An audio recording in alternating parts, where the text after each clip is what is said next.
Damon Martin MMA fighting here with the great Ben Askren. Ben, how is everything? You're in Milwaukee, right? Outside Milwaukee, yeah. I'm great. I'm busy. Actually, my next couple of days should be pretty easy, but my Monday and Tuesday were really busy. Yeah. How is the family and everyone dealing with the quarantine, the lockdown, the COVID stuff up there? How are you guys doing? We haven't been locked down for quite a while here in Wisconsin. I think it was May 13th that we got unlocked down. We opened the wrestling academies back up on June 1st. So to this point, it's been going pretty well. How are the wrestling academies doing? You know, with everything kind of opening back up. So I know wrestling's kind of in a weird place with everything that happened with COVID, with kind of everything being canceled. Yeah, we're actually busier than ever. Pretty wild.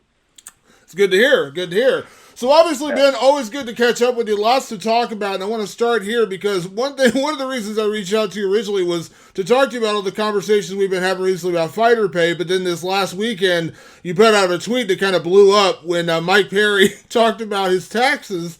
And it's funny, like, I know that sounds like such a deep in the woods conversation for fans, but it is kind of fascinating when you hear a fighter so bluntly talk about basically he owes taxes or he hasn't paid taxes, and it is a real thing I think fighters need to think about. Absolutely. I think I'm going to try to do a podcast tomorrow with some type of CPA. I put it out on my Twitter, and I had a handful of really good responses. So I think I'm going to put it out that way. And I think it'll be interesting because, you know, there's honestly, I'm fairly well educated, but obviously there's, you know, there are a whole bunch of questions that I don't know even to this day. Most of the questions I've had, I feel like I've gotten answered over the course of time, but there's still a lot of, I think, gray area. Yeah, we heard it a few years ago. Cowboy Cerrone brought it up. I want to say like 4 or 5 years ago, he did a post-fight press conference. I was there. I can't remember what fight it was, but he talked about it where he said that he was basically going to take his bonus and pay off taxes. And it's just like one of those things where obviously we all pay tax. I pay taxes, you pay taxes, we all pay taxes. But it's kind of weird. Like that situation has come up several times with fighters, and I feel like it probably has come up more privately than what we're hearing publicly. Well, I mean, the problem with fighters is, and I know this happened to me the first year I paid taxes, and I was not a fighter, I was a wrestler. I was in wrestling camps. It was like, you know, I didn't pay the estimated taxes quarterly, and so when it was time for my year-end bill, I was like, holy shit, I owe how much? You know? And obviously, I wasn't making huge sums of money at that time. I made a decent amount that year, and so these fighters are making way more. Literally nothing is deducted from their purse. You know, when they make 50 grand, they make 50 grand. There's nothing deducted from their purse. And so, you know, I'm sure some of these guys who have no idea about the taxes they need to pay, they go ahead and spend that 50K. And then, you know, little do they know, they probably owe, you know, somewhere between $15,000 and $20,000 of taxes, depending on your state and your income level. You know, obviously, and then independent contractors pay more in taxes because they pay both sides of the, what's it called? You know what I'm talking about, right? Yeah, I do know what you're talking about. Yeah. Both sides of the 14.2%. You know, when you're employed, your employer pays half of that. But if you're an independent contractor, you pay both sides of that on the first $120,000 or so. And so, you know, you're talking about 7% of $120,000. That's like an extra $9,000 in taxes you're paying that normal people don't pay. Yeah, and fighters get paid in one lump sum. So if you're getting, let's say, 2 fights a year, that's, you know, two to three fights a year is average, and you get a $50,000 paycheck once, and you get a second $50,000 paycheck. You know, maybe you're feeling good. I made $100 grand. That's not bad money. But when you start taking out taxes, or you haven't taken out taxes, and that bill comes in April, or in this case July, it adds up quickly, man. And you don't realize like how much you're going to owe if you don't actually take it out right away. Yeah, especially, you know, well, obviously, if you're in a lower income tax bracket, so say 1 year, you know, you make $40,000, right? You're in a very low income tax bracket, and you probably have a lot of write-offs to cover that.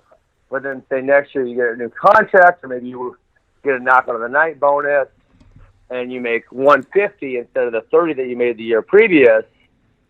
Well, damn, that's gonna be a whole lot of taxes because you're in a whole new income bracket now. Yeah. Absolutely. So let me ask you, Ben, as a guy who has been always a person I've taken, I remember one of the first times I met you, we talked about after the Olympics, like you were a guy who always seemed to kind of have your head in the business aspect of your career. Obviously, it was always about accomplishing great things and doing great things with your athletic career, but you understood there was a business side of it. What is the best advice you could offer to fighters in these situations? Because I feel like there's gonna be more of these coming up, or guys who haven't talked about it publicly. But I guarantee you, there are guys who are dealing with the same thing. Yeah, John Jones had a tax lien on him. Cerrone's had a tax lien on them. There's been James Toney had a tax lien on him, but it's not totally new. I think Mayweather had a tax lien on him even at one point in time. I think so. I think he did. So, yeah, this is not a brand new thing whatsoever. I would say that, just hire people who actually have your best financial interest in mind. And that's kind of hard to find sometimes. Yeah. And obviously, I think you have to have at least a basic amount of information yourself so you don't get taken advantage of. Yeah. At worst, find yourself a good accountant. That's like at the very worst, find yourself a good accountant. Yeah, but then you got to be able to trust him, right? Yeah, that's true. All the stories about Mike Tyson when he was in his prime and how, he had really bad handlers that took enormous sums of his money. Yeah. We talk about fighter pay, and that was one of the other conversations I want to talk to you about, because right now we're having a big conversation about that. And I talked to Curtis Blades a couple of days ago, and we were talking about what guys like a Dan Hooker made for his fight with Dustin Poirier. And I think he made $110,000. I don't want to misquote. I think it's right around that. And Curtis was like, but when you take out taxes, you take out trainer fees, you take out gym fees, you take out manager fees, all those things, like you may make $60 or $70,000, all and then again taxes, things like that. Like, I think when the conversation comes down to fighter pay, we also got to think about all the things you're paying out on top of what you're actually getting paid or what we see publicly. Yeah, I mean that's definitely. But so I see it multiple ways. I see it as, hey, if you're a fighter, you should know these things, and you should know what you're getting into, and you should know that. Listen, there's only a really, really small, very small percentage who make a decent living off their fighting, and there's a whole bunch of people who are at the poverty line. Even guys who make it to the UFC, a lot of them are at the poverty line. And so, have that in mind. Now, there's a separate conversation to be had about should fighters be paid more, right? And for that, I think, right, unless everyone collectively bargains, that's probably not going to happen, because, Dana doesn't want to be paying money that he doesn't have to be paying. And the only way sometimes collective bargaining would happen would be if a whole bunch of very large-name fighters could, sit out together for an extended period of time, which we're kind of seeing a few people do that.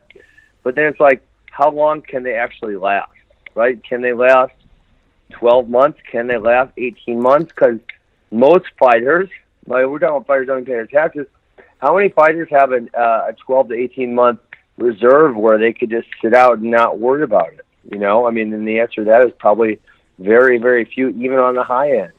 Yeah. Well, a lot of people have talked about, George Masvidal and John Jones, two kind of high-profile guys bringing it up. But we've seen this before. There have been high-profile guys, complain about pay and bring it up publicly. And eventually, maybe they do get whatever they're happy with, and then they kind of go away. And that's kind of the problem with the fighter union or the collective bargaining thing is, if those bigger-name guys are the guys who have to, kind of step up and take that place, but we just haven't seen it, and I don't know that it'll ever happen, to be honest with you. Yeah, because at the end of the day, you care most about yourself, right? That's just human nature, that you just care most about yourself. And so, if you actually have the much power, here's the deal: Dana's trying to give you what you want, so you shut the hell up, and that way you don't have to worry about everybody else. So it would take someone like a Conor and a John Jones and a few other people. And if Dana gives those guys what they want, do they really, really genuinely care enough about other people to sit out? Because they're the only ones that can force the UFC's hand. They're literally it. Yeah. And as you said, there's a handful of guys, Conor and a few others who could legitimately, quit today and live the rest of their lives off what they already have in the bank. And we got to be honest about that. Conor talked about how wealthy he is, but I don't know that that's even the truth. I mean, we talk about a guy like Floyd Mayweather who made way more money than Conor did. Is Conor really that smart with his money? I mean, that's what he tries to put out there. But I don't know. Maybe it's the truth. Maybe it's not. I'm not sure. Yeah. Well, and like I said, there's because I think across the board, I think we can agree that fighters are generally underpaid based on the revenue we're seeing from the UFC and other organizations, or at least the UFC. I won't speak for Bellator or any other organization, but we know what the UFC, at least publicly, has been disclosed of what they've made in revenue, and obviously the fighters are not getting a huge percentage of that, so I think there is a gripe to be made there. But will what's happening right now fundamentally change the sport? I just don't think it will. Yeah, I don't think so. I think has to be a bunch of people who get together on it, and I don't think we're all that close to that. Yeah, I think we're in a space now where it's like what happened with Masvidal. He didn't want to take the Usman fight for less money, and I'm not faulting Gilbert Burns for taking the opportunity. I'm sure what Gilbert Burns is getting paid is probably a lot of money to him. You know what I mean? Like he's probably a lot of money for Gilbert Burns because Gilbert Burns was making like 60 and 60 last year. Yeah, so like he stepped up and took it, and there you go, right there. Masvidal didn't get it. Burns steps right in. Yeah, and that's the thing that I always talk about with, people say, especially on the lower end of UFC fighters, like how many professional mixed martial artists are around the country right now that would love to earn 10 and 10 and have a UFC tag next to their name? And the answer is thousands. Literally, there are thousands. So on the low end, those guys will never have negotiating power against the UFC because they can very, very easily be replaced. Yeah, yeah. Now, you in your career, again, you were very smart. You had businesses outside the UFC. I mean, how did you balance that? Because obviously you wanted to achieve your goals, but you also wanted to get paid for what you were worth. Well, I think as an adult, you also have to look out for your future because otherwise you get caught in this trap where you can literally never leave, right? Because if you're used to making X amount, say $200,000 a fight, and that's the guy who's getting paid very well. So you make $200,000 a fight, and they have no external income, right? They don't develop any skills, and they step away from that $200,000 a fight, which is let's say it's resulting in $500,000 a year, and they get used to living on $500,000 a year, and they don't save up and say, hey, I gave myself a 3 to 5 year window, right, a runway, where I can grow my businesses and everything else, but to where I could live very comfortably without having to tighten the belt, Yeah.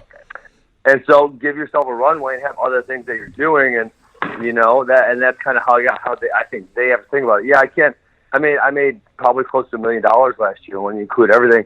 I'm not going to make that anytime soon, but I feel like I made the right investments and I saved enough of it to where I have a runway where I'm making a pretty good living.